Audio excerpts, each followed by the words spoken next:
Hello, everyone. My name is Chantel. I'm here to give you some information about the parking services. I'm actually happy we're going to start a little bit early because we do this presentation about once every 3 months with the Staff Development Center.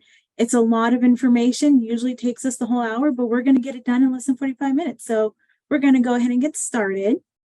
I'm going to go ahead and share my screen really quickly. And then we'll go ahead and we'll get started.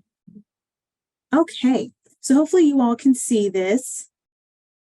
Looking for, awesome, thank you. So basically this is just to give you the ins and out of parking services. We have a ton of information to get through, so we're going to go ahead and jump right in. So parking services, essentially the purpose of parking services. We are part of the public safety unit, which includes university police and parking and transportation services. What do we do in a nutshell? Officially, what you could say is that we provide quality parking services, lot safety, and enforcement of regulations. In layman terms, we kind of manage parking spaces in addition to promoting alternative forms of transportation. How do we do that? Well, officially, we do it by providing parking permits to ensure proper enforcement of all applicable provisions of the California Vehicle Code. Basically, we do it through selling parking permits and ensuring compliance by, i.e., enforcement, writing citations. But why do we do this? We do it to meet mandated regulations as provided by the applicable sections of the Education Code and the Penal Code of the state of California. But in a nutshell, we do this to make sure that we have more than adequate enough of parking spaces to make sure that our faculty, our staff, our students, and our visitors can find a place to park on campus safely. Okay. So one of the biggest questions that we get from our employees here on campus is, how do I go about getting a parking permit, especially as a new employee?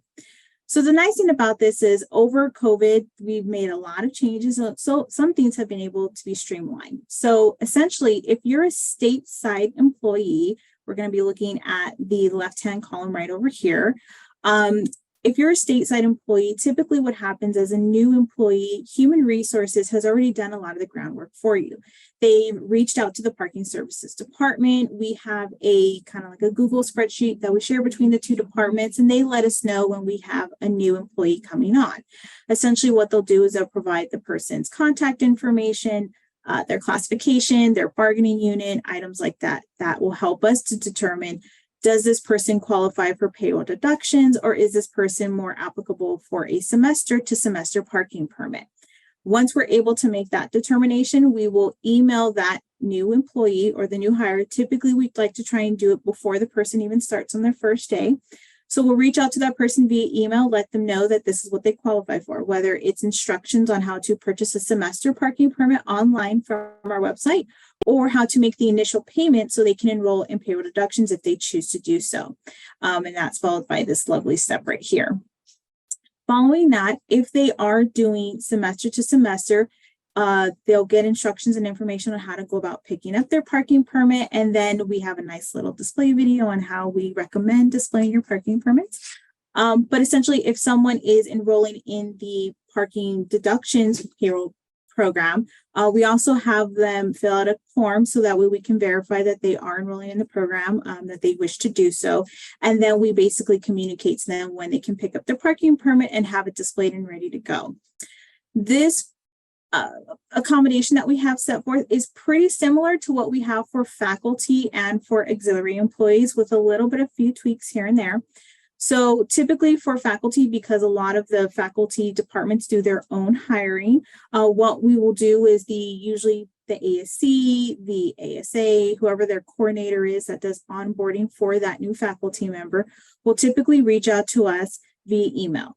In our regular parking email, parking@csusb.edu, and they'll kind of give us the basics of that person's job description in terms of their appointment type, their bargaining unit, their hiring department, when they're going to start their first day, and then contact information, how we can reach out to that new prospective employee via email. Once we have all that information, we can make the determination if that person qualifies for payroll deductions or if they're better off doing a semester to semester. We will email that information to that new employee, new faculty member, letting them know what their options are.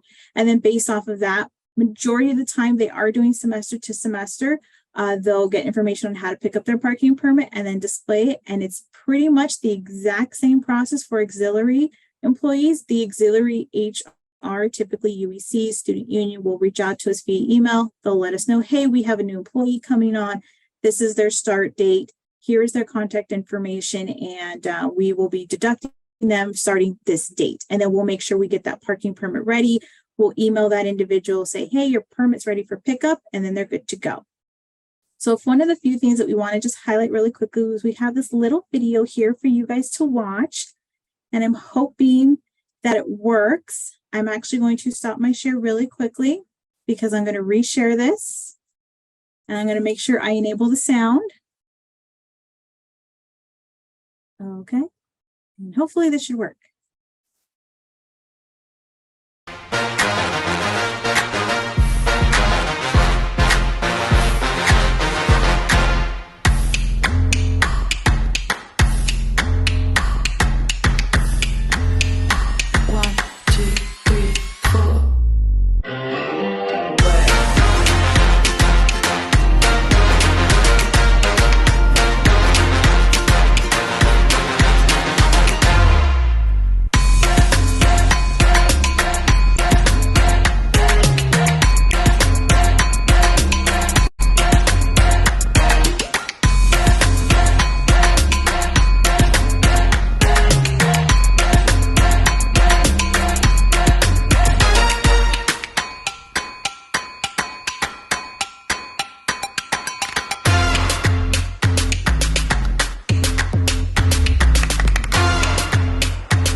So hopefully you all folks were able to hear and see that. That's on our Instagram page. So if you ever want to have a few chuckles, go there. Our CSOs are great at posting. So moving forward, we also do have this link here that we just want to show you really quickly, just to give you an idea of what's on our website. We have tons of really good information there. This particular page does let you know the breakdown of our employee parking permit rates, from what unit you're in, to the monthly payroll deduction rate, to the semester, if you go either option. So that information is really good and handy. Moving forward, we're going to go ahead and jump over to guest parking permits, or typically how we like to categorize it as invited guests. So if you're having a department meeting, if you're having guests coming in off of campus, if you're having anyone that you're particularly inviting to the campus to be part of an event, to be part of a meeting, to be part of anything that you're doing on campus, and you want to pre-arrange parking permits for them, you have that option to do so. And we offer different types of parking permits to see what fits your needs. So one of the options that we do offer are hang tag permits. Essentially, they're kind of, little things that you hang off your rear view mirror to display their parking privileges for that day. We also offer coupon codes through our parking dispensers, which we will go over in a minute. We also do electronic printed home parking permits and lot clearances. So to get started with the hang tag parking permits, these are basically what we like to reserve for smaller groups of people coming in, usually less than 10 folks. These are guests that will basically drive up to a service window, our parking kiosk. We have two of them. One is located off of University Parkway, the main entrance as you're driving in. That's IC1. And then we have a second one. IC2 is located off of Coyote Drive. Now, these two locations are open Monday through Friday, pretty much 7 a.m. till 7 p.m. Hours do vary depending on summer session and things like that, but they're pretty open throughout the entire week, even before 8 o'clock. So when faculty staff get here, and a little bit beyond that to kind of capture all those later classes. Essentially what they can do is the individual will drive up to there, let them know, hey, I have a guest pass for the day. They'll provide their name to the student assistant, and they'll be able to go ahead and set them up with a parking permit hang tag for that day. And it's a super convenient, it's easy, it's fast. We like to keep it at 10 people or less, just to make sure we're not congesting up that line and making long wait times. We also offer coupon codes. Now, a coupon code is basically a 7-digit code that we provide to you that you can provide to your guests. Essentially, it's a 1, 2, 3 step. It's really super simple and easy, takes less than a minute or two. Typically, we like to reserve these for parties of 10 to 50 guests that are coming because we have multiple points where the individuals can pick these up. So instead of having 50 people at one dispenser picking them up, they can visit a couple different ones and spread out that line a little bit. And what we'll do is I'll actually go into a quick video just to show you how simple it is.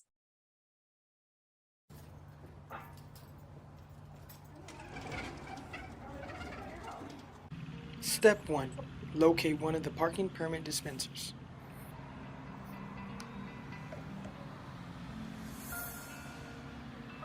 Step 2. Locate and press button B for invited guests. Then enter your 7-digit coupon code and press D. Make sure you reach all the way in when grabbing your permit. So it's really super easy, quick, fast, efficient, works awesome. The other option that we can give is printed home permits. And what that is basically how it sounds, is your guests will have the ability to print their parking permit at home, display it on their vehicle as they're coming in, no need to stop at a dispenser, no need to stop at a kiosk, they're just good and ready to go once they park on campus. This one we typically like to offer for guests of 50 to 1,000 individuals coming to campus. Basically what it is a Qualtrics form that we have created. And again, it's a simple 1, 2, 3, step 4 type of program. We ask about 4 questions, the individual's name, their email that we can send their parking permit to that they can print, and their license plate number. And then them kind of verifying that they are opting into the printed home parking permit option. Now, for those folks that are maybe flying in the day of the event and they don't know the license plate, that can happen from time to time. This form is pretty quick. I don't want to say it's super automated and like instantaneously. It pretty much is. Sometimes it takes a minute or two, but once someone registers for their parking permit through the Qualtrics, they're typically getting their email parking permit within a matter of minutes, not hours. So if someone is flying in and they have, it takes them a day or so to get their rental car, they can fill this out the morning of the event and still be all set. Outside of that, we also can offer things in conjunction to this, a few emergency permits or coupon codes for the event coordinator if they feel that was be appropriate. But to go ahead and give you an idea of what this process looks like, is we have another video.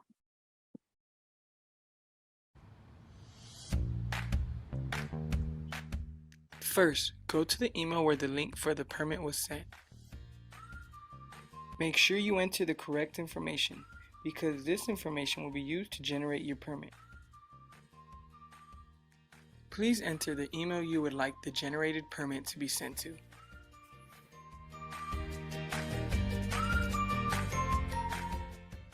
It is crucial that you enter the license plate of the vehicle you will be bringing to campus. If the license plate on the permit doesn't match the car the permit is in, it can be cited.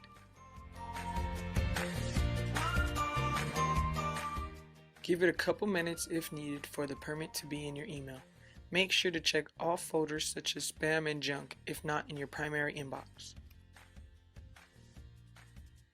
This is how your generated permit should look. Make sure to print it out and take it with you. If you are riding a motorcycle to school, you will have to show this email at the information centers, which are located at the main entrances of the university.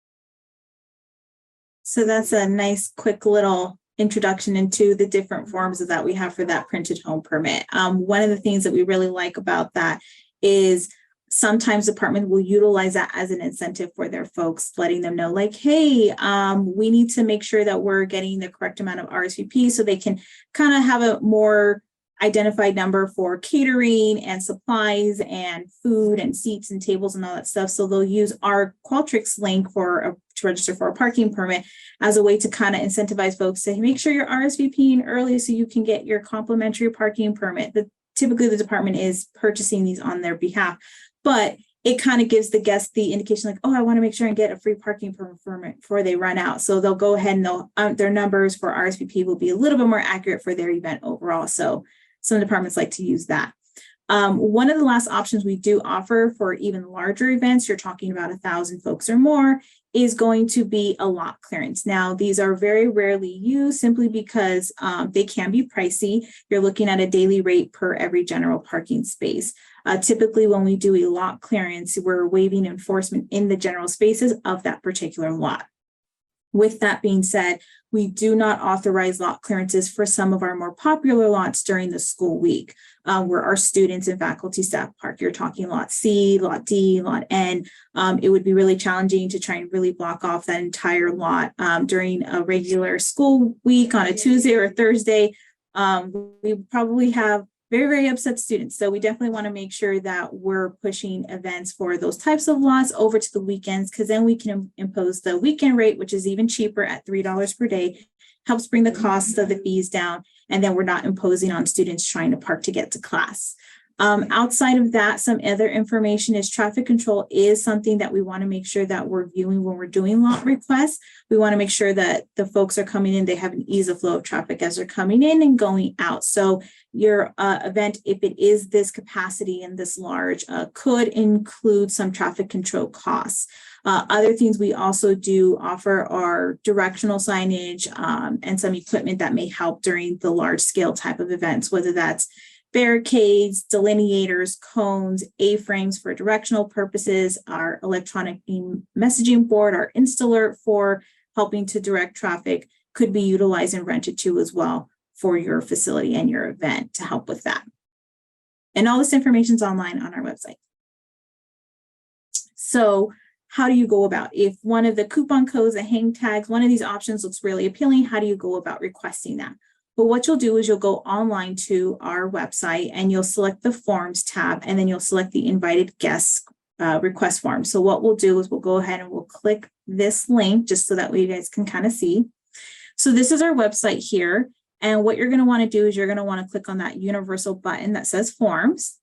And once that takes you to our forms page, you're going to want to select the invited guest permit request. This, you do have to have your MyCoyote. It'll ask you to log in if you haven't logged in already, but then it'll pre-populate all of this information for you. So your contact information, and then it's going to ask you about your event. When is it taking place? When does it end? What type of parking permit arrangements you're looking for? If you're looking for a lot clearance, it'll give you the pricing right then and there. You can include guest names if you're looking like 1 or 2 people coming in for like a hang tag type of parking permit, your chart fill string, any kind of information that you would want to include on your event. The more information, the better off you are, just so that way we're not having to reach out to you after the fact. And then you could also put in orders for A-frames, delineators, messaging board if you would like to order those too as well. So we'll go ahead and head back here. So again, this is kind of just like an overview of that form there. The few things we want to make sure that we're noting the difference between a courtesy complimentary permit versus a billed and charged permit. Typically, what our policies are is that for it to qualify for a complimentary parking permit, it would have to meet one of the 5 criteria that we have. One of those is going to be admission. So pretty much anyone who has an appointment through the ASR, they're still identified as ASR, the admissions department, who's a prospective student coming in, meeting with them, has an appointment, speaking with a counselor on how they can potentially become a student. Definitely want to get those folks set up with a complimentary pass. Interviews that are being hosted through human resources for prospective employees coming in. A lot of that has been moved to Zoom because of COVID, but the few folks that are still coming doing in-person interviews, we want to make sure we get those squared away.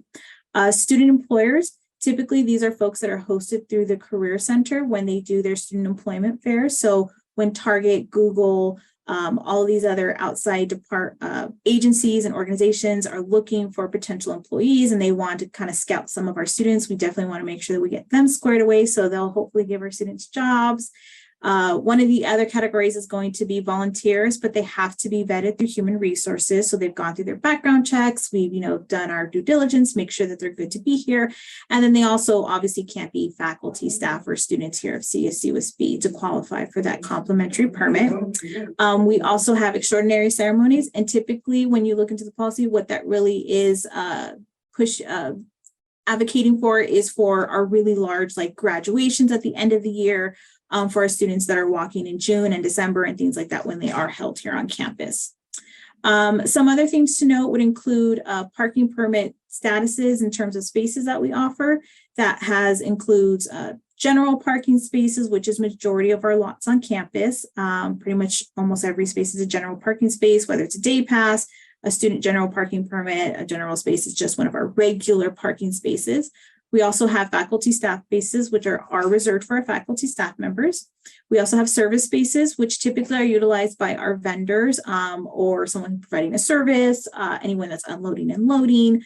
We also have all access. Typically that is very rarely given out, and there are usually special circumstances, typically facility services if there's a work site, construction crews that are here for a job site, the police department, things like that. And then we also have custom types of permits depending on what your department may need.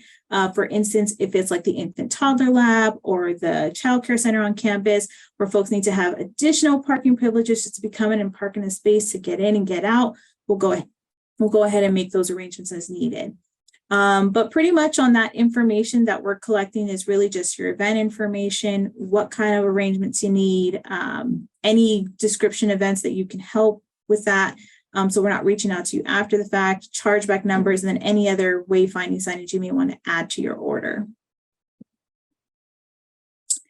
So now we move past the parking permit section. We're going to go ahead and jump right into citations.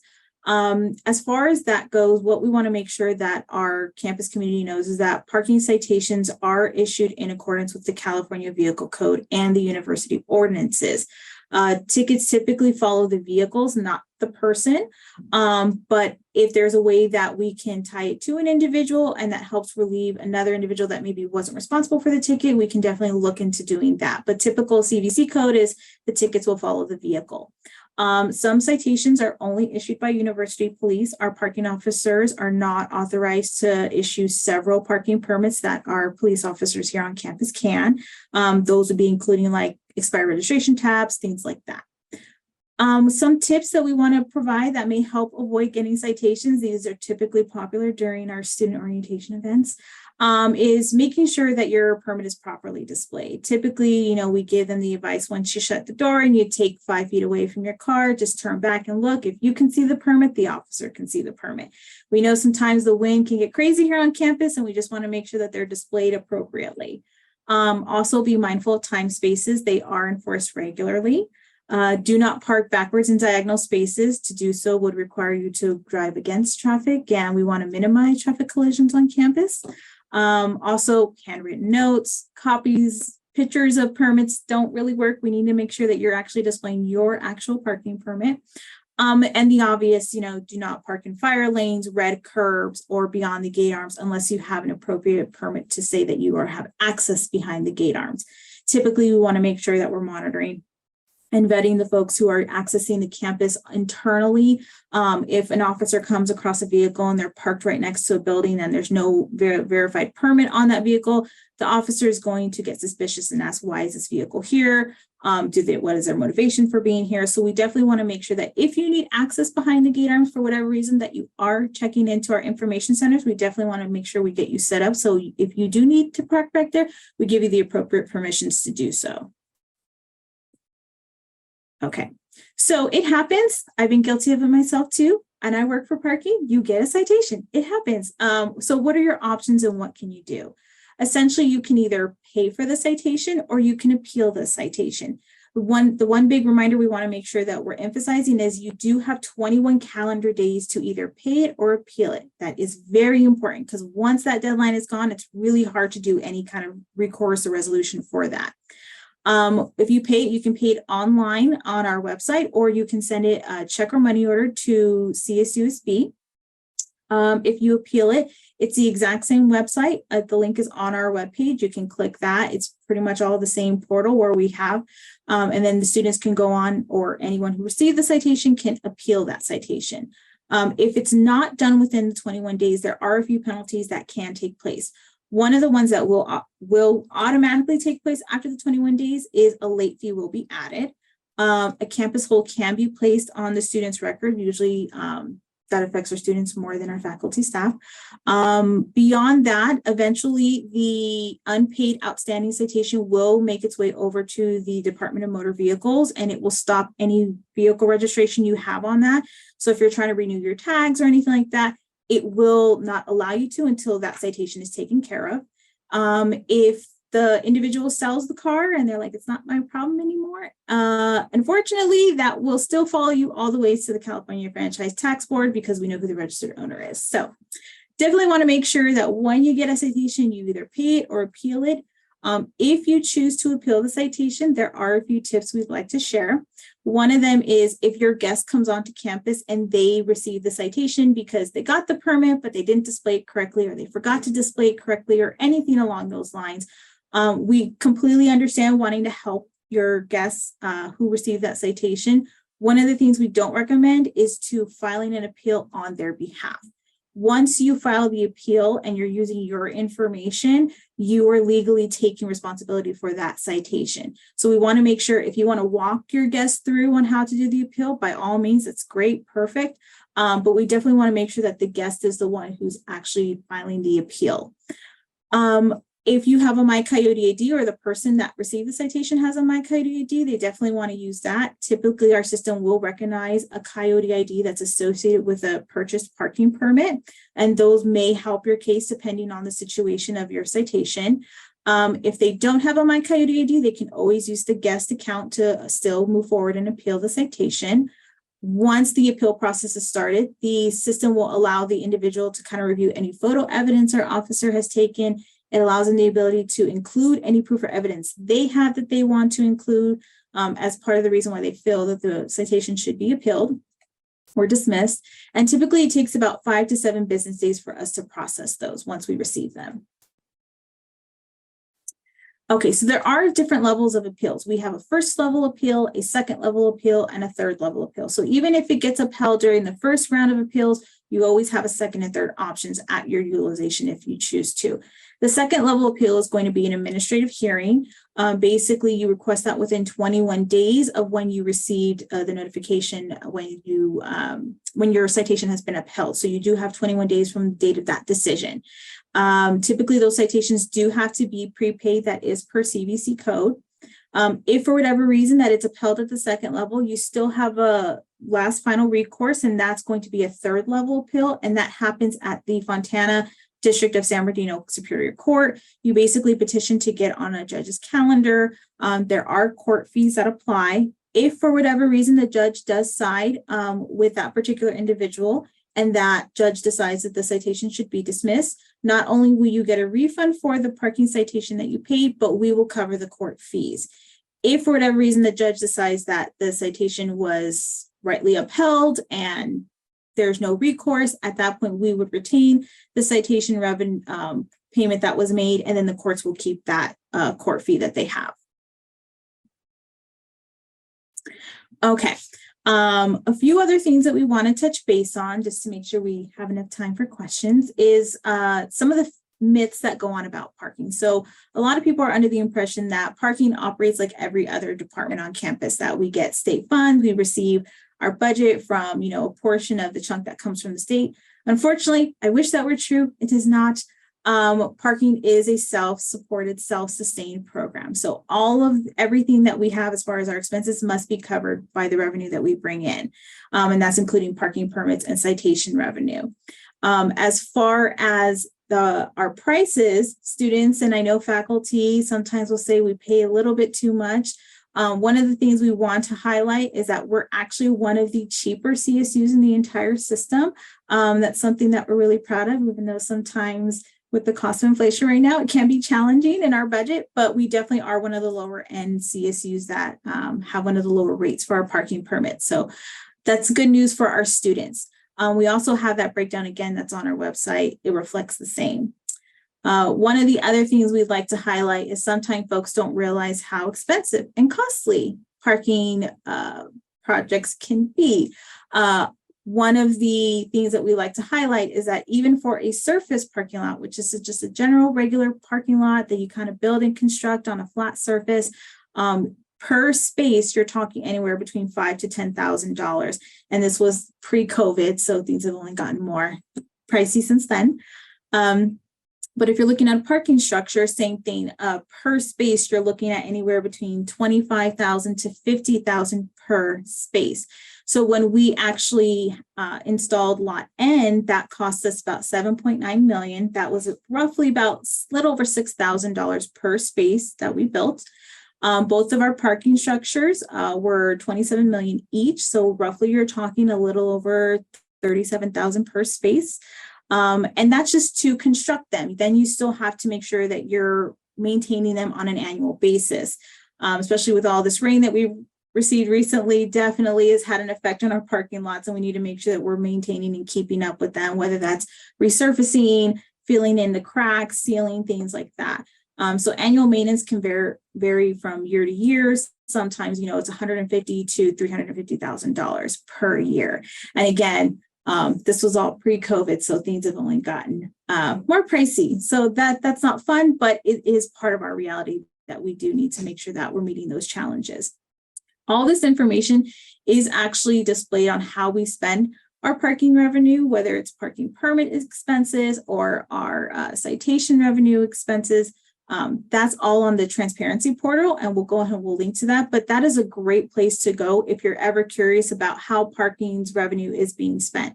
So just to give you an idea, out of all of the parking permit revenue that we bring in, about 71 of that goes to our expenses in terms of bond payments to pay off our parking structures, our operating expenses, services from other stateside departments. That's including facility services, printing services, items like that. Any contractual services we may have to fulfill, equipment, making sure our trucks are good and ready to go, that our dispensers are working and not having issues and they're completely functional. And then the tail end of that 16% does goes through salaries and benefits at 11%. And then other is IT and utilities. Most other departments, the biggest chunk for them is going to be salaries and benefits, but ours is typically just maintaining and keeping our parking lots good and ready to go and our program functioning. As far as citation revenue that comes in, all of that, about 97% of that is essentially, I'm hoping you can all see this, and it's just my screen, 97% of that is going to go towards the alternative modes of transportation programs that we offer on campus. So that's what pays for our Omnitrans, the 10 commuter link bus that connects the Palm Desert campus to San Bernardino. You're talking, that's what covers for our Victor Valley Transit agreement, EV charging, the Sunline Transit, which is very similar to what we have here, Omnitrans at San Bernardino, but Sunline covers the Palm Desert campus. Again, any additional equipment for our trucks that may need to be outfitted. And again, 2% for IT costs, and then 5%, or 0.5 for other travel, things like that. So a majority, if not all of our citation revenue does go towards those alternative modes of transportation. One of the other things that we wanted to highlight, again, like I was saying, was the transparency portal, which is now Queskia, I believe that's how you pronounce it. That is a really good resource. If you're ever curious or you ever have questions about citation revenue or parking permit revenue, this is a great financial transparency portal. All of that's published there, up to date. It's a good resource to, if you ever have questions or you're curious. To go back to our presentations, one of the very last things that we did want to highlight was the availability of parking spaces we have on campus. The really nice thing about our campus that I think sometimes folks kind of get lost is they'll feel like they had to park really far to get where they needed to go. We do our best to make sure that we have enough ADA compliant spaces, and we do make sure that we are ADA compliant every year. That does have to, get evaluated and reviewed and changed and updated and things like that.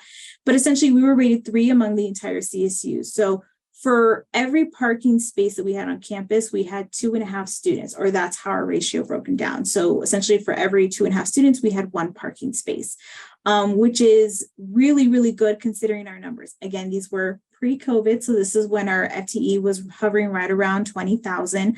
The other campuses that ranked a little bit better than us was Sonoma, who had 9,000 students, and I believe it was Monterey Bay, who had about 7,000 students. So compared to much smaller universities, we had ample parking for our students here on campus. We never ran out of parking. Maybe sometimes it didn't feel that way because obviously we have super popular locations where everyone wants to park in the same location. So you're kind of feel like you're hunting around for a parking space, but we promise you, if you drive just a little bit further, you will find that parking space. It helps get your steps in. One of our CSOs was able to go out and kind of map times and steps and all of that good stuff for us. So if you were to park in the farthest end of the farthest parking lot in Lot H and walk to the clear end of the other side of the campus to the building at University Police, it would take you about 10 to 11 minutes and you'd get like 900 steps or something like that. I think it was a little bit more than that. But essentially, you know, anywhere you park on campus, even if it's a little bit further to the building that you need to go to, essentially you're talking anywhere between an average 7 to 8 minute walk.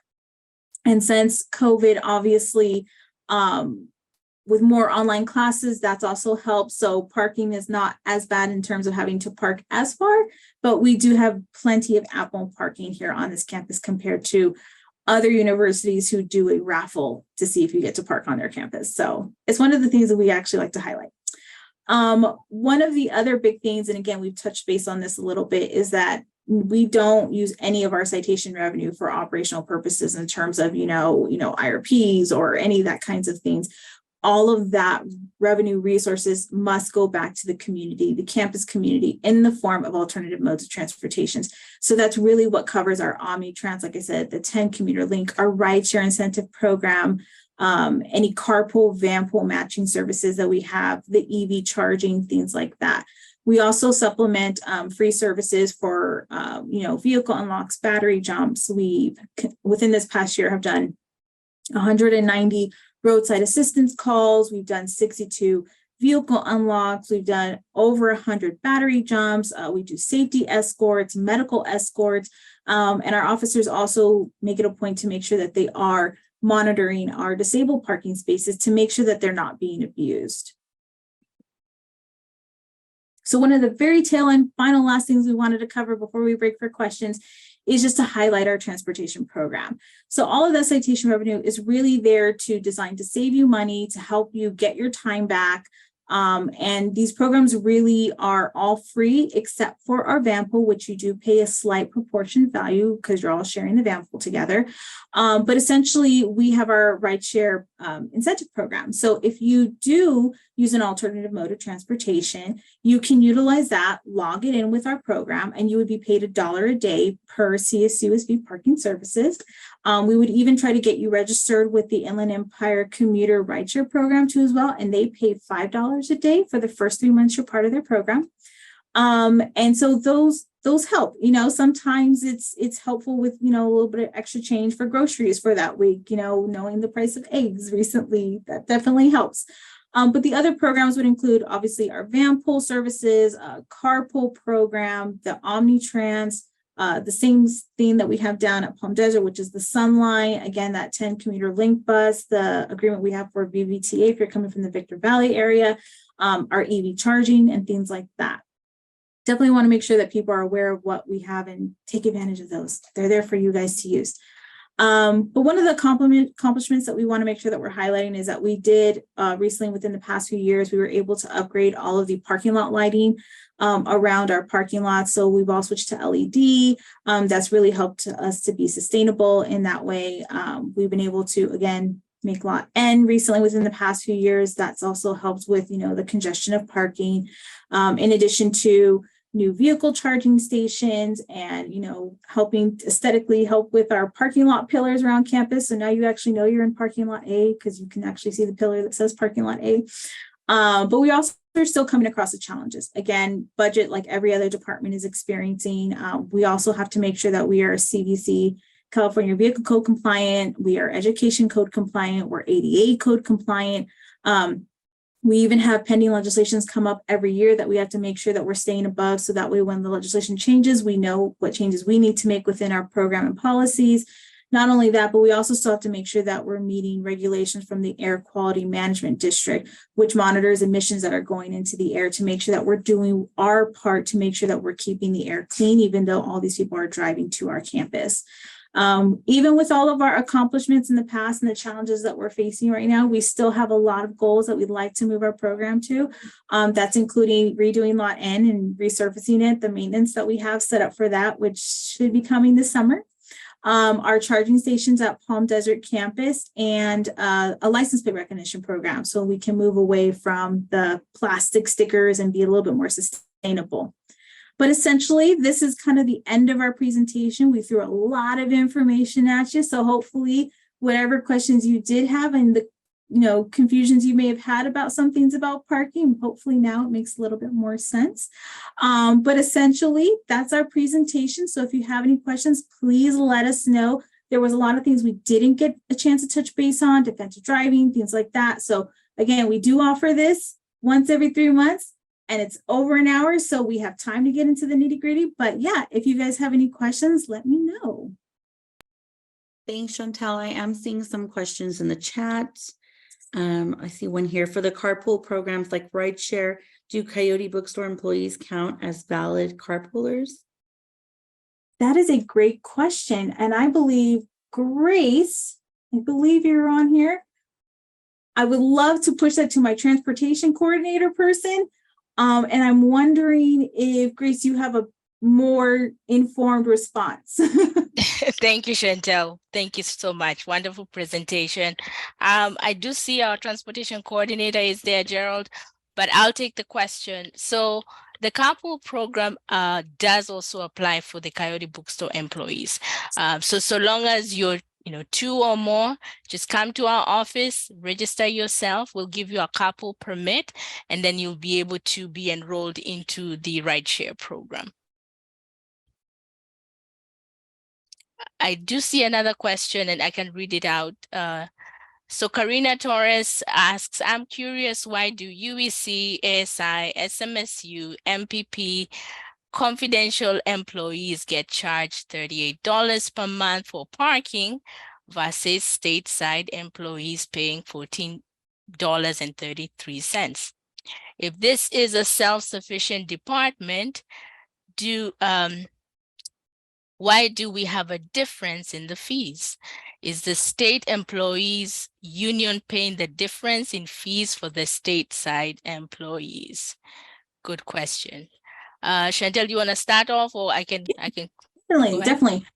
So basically, why the difference in those rates is you kind of hit the nail on the head a little bit. It's the union that's involved. So each unit 1, 2, I want to say 5, 4, 7, 9, all of those unions, those are part of their bargaining contract where they get that discount. So that's why those folks do pay that smaller amount fee, only because that is what we are contractually obligated to ensure that we're offering them. Okay. And just a clarification, parking is a self-funded department. So that basically means we don't receive any state funds. All the funds are generated either from permit sales or from citation revenue. And we do our best to ensure that we manage these funds appropriately and ensure that we are providing the best parking facilities on our campus, and also promote alternative transportation, because what we want to do is have a sustainable campus, one that has one of the lowest carbon emissions. And therefore, we continuously try to promote, hey, van pool, carpool, using transit. And just if I can touch on that a little bit, I think we still have time. Transit, we have partnered with 3 of our major transit partners. We have Omnitrans. You can ride any Omnitrans bus for free.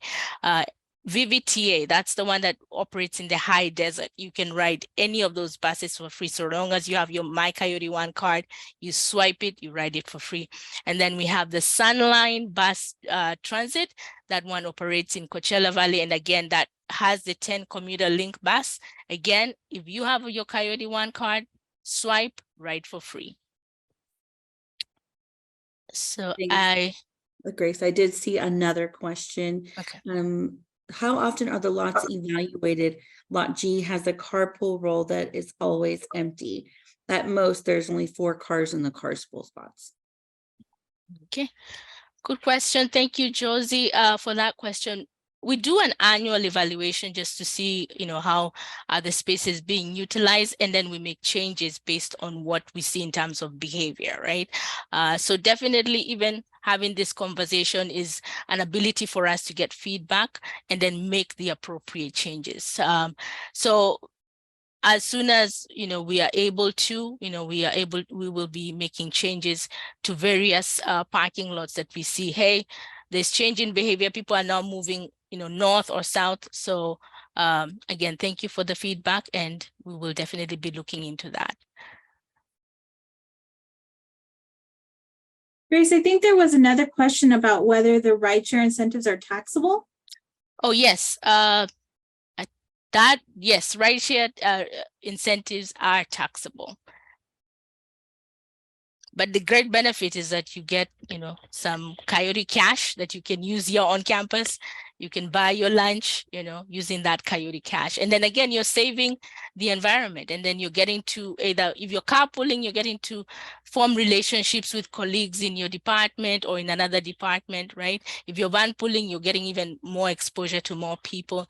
If you're taking, so it's there's a win, but there's a slight, tax on it.